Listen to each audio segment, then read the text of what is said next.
reforms. I can remember sometimes in the year 2000, 2001, in the seats there you have the like of Solomon, Alex Ekwemi, Chuba Okadu, Rini, we're all sitting here. This is all we can see. Great men who have now passed on to our Lord. They are all here. And we are still talking about the Senate. So that is why I said, when I saw the topic, I said, this is still the same issue, and this is where we are. Recently, I made a post, and I asked this question: how can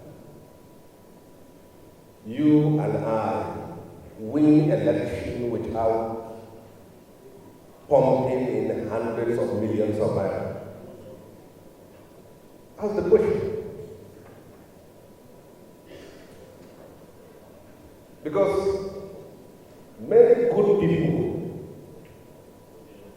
many people with vision, many people with ideas, many people of honor and respect can't get into the position of leadership in this country because they don't have money to share. And you now say, this is the ruling party and this is the opposition. Now let's put them on the table. If you are a member of the APC, you still need millions of naira to buy nomination form. If you are a member of the ADC, of the PDP, of the SDP, of the Labour Party, you still need that millions of naira. So you can see how things never change. If you are a member of the ruling party, you impose your stooges as echoes of the party. If you are a member of any of these opposition, it's still the same thing. If you are a member of the APC, you have to pay delegates to win primary elections. And if you are a member of any of those, you have to say. So it's like a ritual. If you are a member of the APC, you'll be advised that you have to settle voters. And if you are a member of opposition, you will still be advised, lest if you refuse to do it. You see, we are all angling for the support of the illiterates, the masses we are voting for. We are fighting for. If you go to your constituency and gather the masses in a hall like this, and you talk to them about how they are oppressed, how they are killed, how they are denied their rights, how they are exploited, how they are plundered, make sure you have transport money to give them, and money for freedom. Because if you don't do that, by the time you are talking, half of them will be sleeping, and half will move out of the hall, that you invite them to waste their time. This is what we have to know. So, the opposition in Nigeria is not ideologically different from those in the party. It is Team A of the ruling class and Team B of the ruling class. Everything is the yourself. If you think it's not the same, okay, go and join the opposition and contest without money. It's still the same.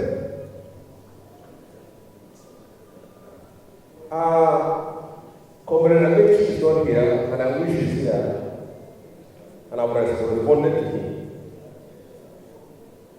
You see, many of you here hoped and prayed one day you'll be members of State House of Assembly, you'll be members of House of Reps, or you'll be senators, or you'll be governors, because you believe that when you have the levers of power, you'll be able to change this country, make impact in your society, and advance our country to the next stage and next phase of development. Amaechi was here talking about Tinubu, talking about Nigerians. He was one of those who was so blessed by Nigeria. In every sense of the word. Many of you here have, in your family, you have never had a counselor. And then one man was a speaker for 8 years, governor for 8 years, minister for 8 years. How blessed can a man be? And then 2 years after power, he has seen the fault of the country.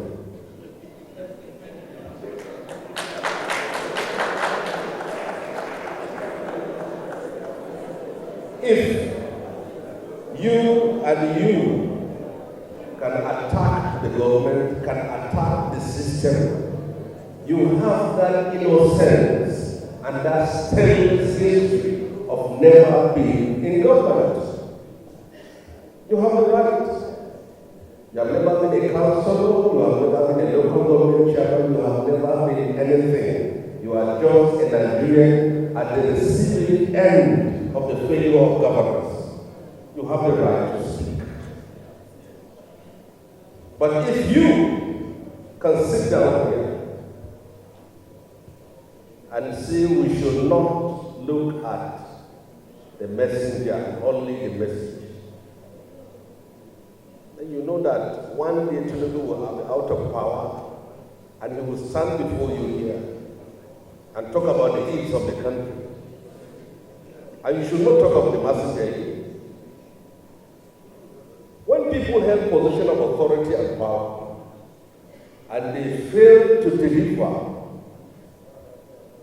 their communication with the masses and the people should be that of public apology.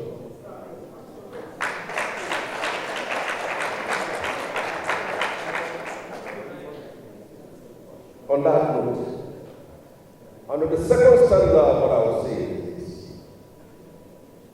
they always deride that people have failed to protest, ASU have failed, NLC have failed, people have failed to come out and demonstrate and whatever. What stops him from mobilizing people in unity fountain to the villa against Tinubu? You only need to post on social media that I'm leading the protest. You don't have to wait for us, you don't have to wait for NLC, you don't have to wait for poor young people who will face the bullets, or you don't have to wait for Joe to do it. You should lead it. And then you look at it from this point of view. Young people, because according to statistics, 60% of Nigerians were born after 1995. By that, it means that 60% of Nigerians have no experience of military rule. Where are they today? They're in social media, Instagram, TikTok, Facebook, Twitter. But the question is, all of these people, you young people, all of these people you are criticizing, you are opposing, you are fighting, who are in government, were of your age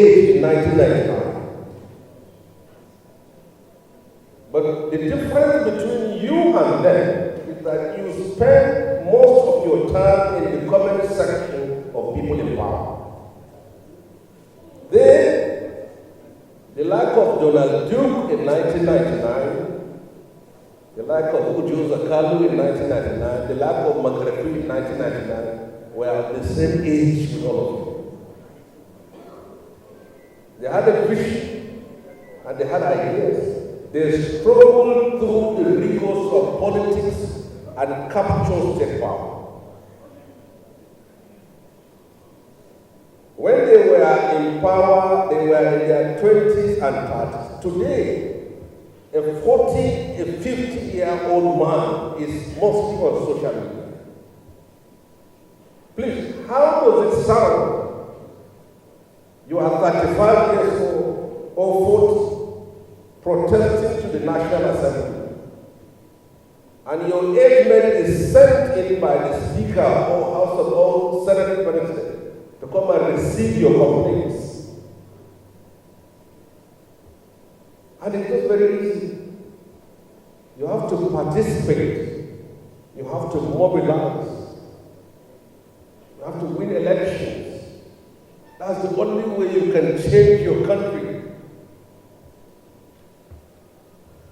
In the 90s, after we have fought the military, Shibgani for me a blessed memory, and so many other persons. When the transition program came in 1999, Abdul Salam called us. We are transiting to democracy. Enough of your aduta. Come and organize political party and take over state power. We had a meeting.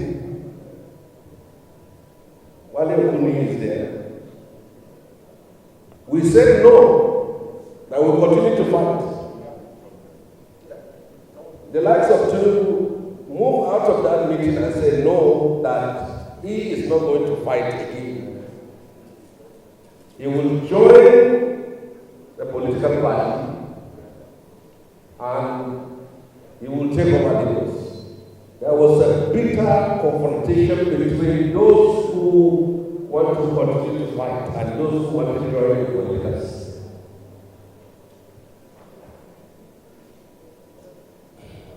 It took us 3 years before we realized that we have made a wrong decision.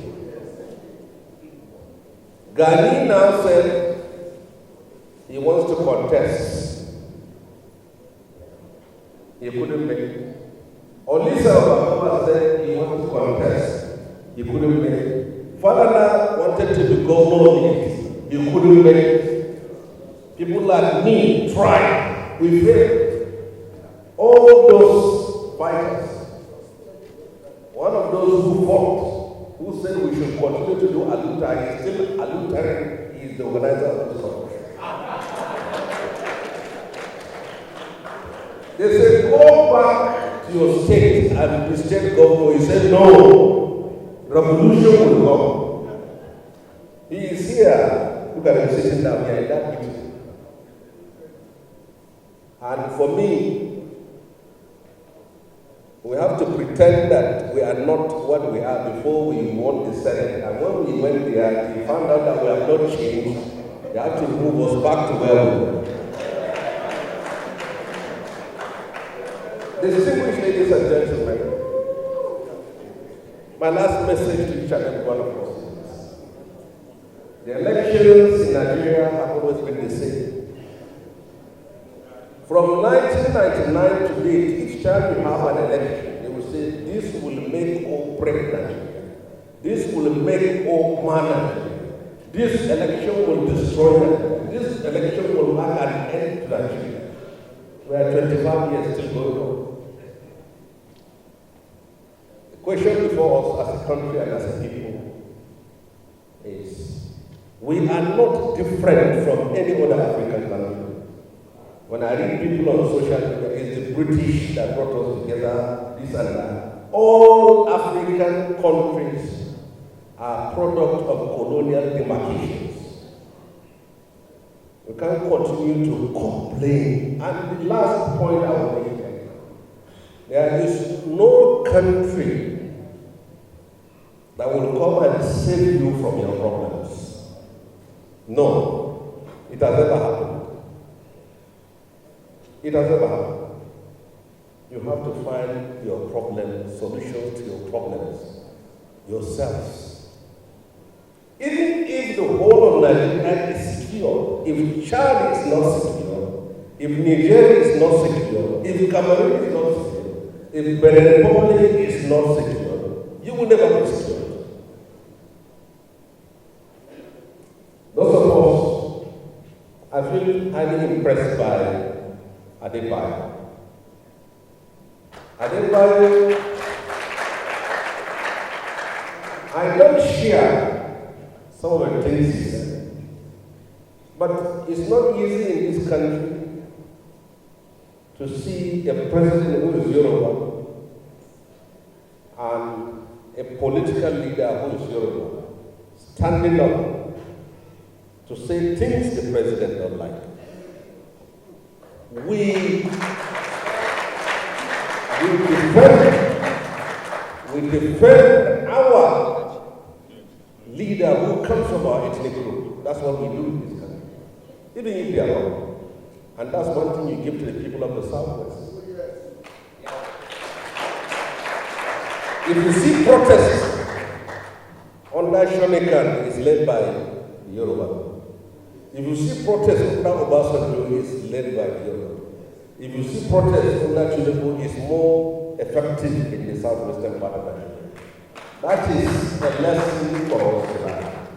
When our own was in power for 8 years, you dare not talk about insecurity in the north. You dare not. Most of them talking about insecurity in the north. Today, we are silent for 8 years. We protect, and when I was in the Senate, each time I stood up to speak about insecurity, I get heckled down by the people who come from my part of the country. I'll give you a last example. Why has the world knew about killings in Southern Canada and not killings in Northern Canada? Ask yourself that question. Why does that happen? The reasons are very simple. The representatives, the elected representatives of people in Southern Canada can stand up in the Senate and tell the world of how terrorists and bandits are killing their people. But the elected representative from Northern Canada, out of ethnic and sectional solidarity with the president, they refuse to tell the world the corpses, the killings, and the massacres going on in their own part of the country. And the world will judge what they see and what they read on social media. So if your people are killed, you don't want to tell the world because you don't want to embarrass your own president. And someone tells the world about it. It is that other person that will be happy. The general point for all of us is that election is around the corner. And it is for each and every one of us to ask ourselves, where do we want to go from here? All this talk of electoral reform, it will happen. Election happened on Saturday. Like a joke, you will hear that by 9 a.m. in the morning, sensitive election materials have been distributed.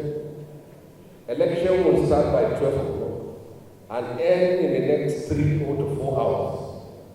Counting begins and the winner emerges.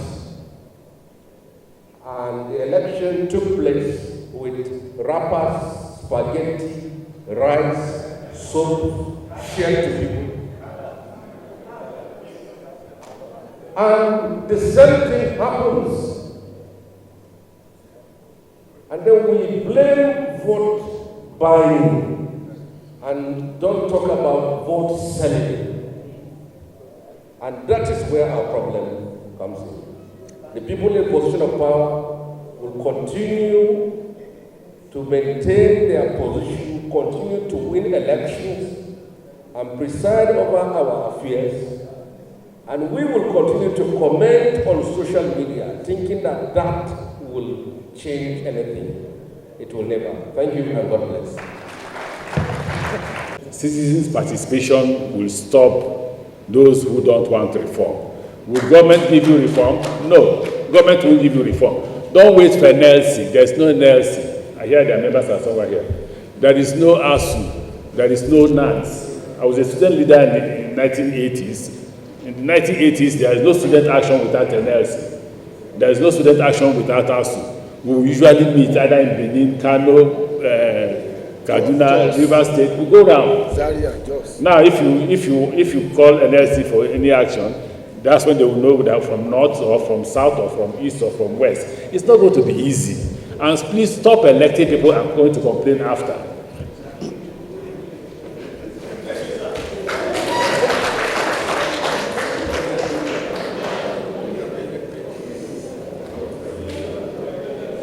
If you want to elect people you can hold accountable for. The problem with Nigeria is lack of accountability. Somebody can come here and shoot you and nothing will happen.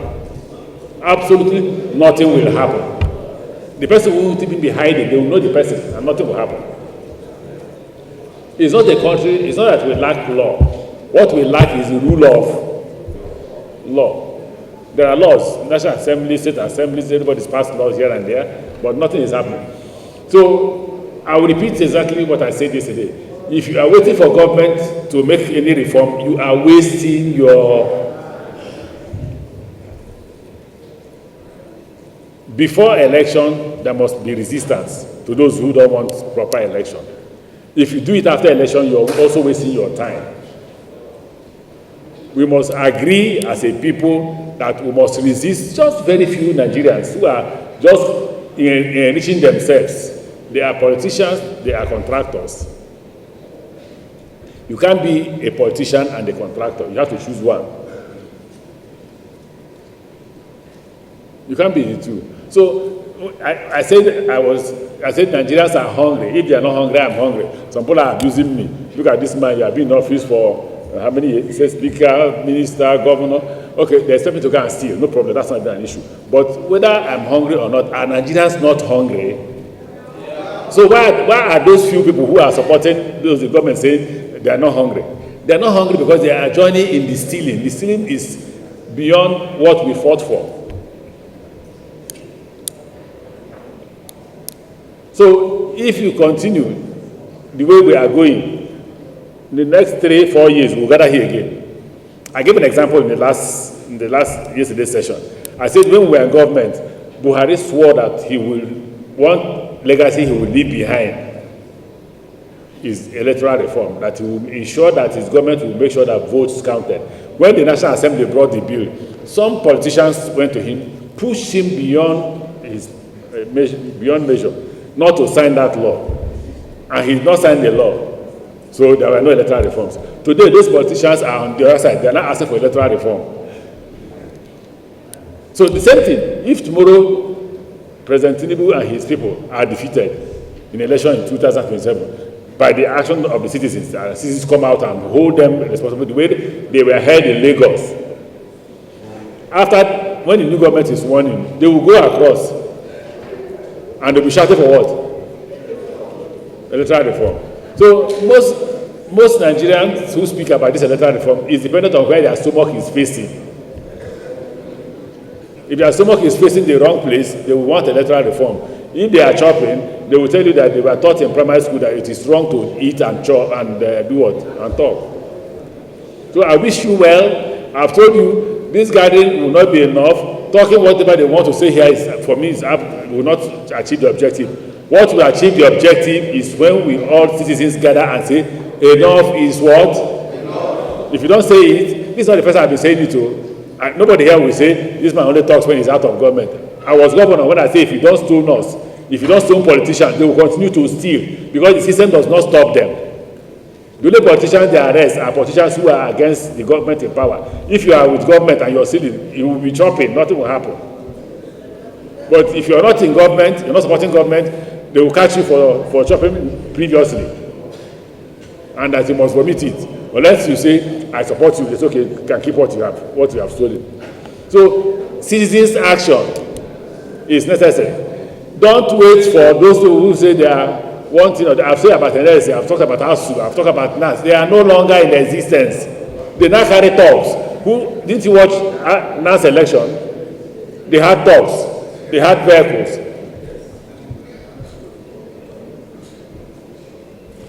The government now appoints leaders of those institutions who will be NLC president, who will be MDA president, who will be ASU president. It's not government that does it. Even me, as chairman of Governors Forum, when the president tried to intervene, we resisted it.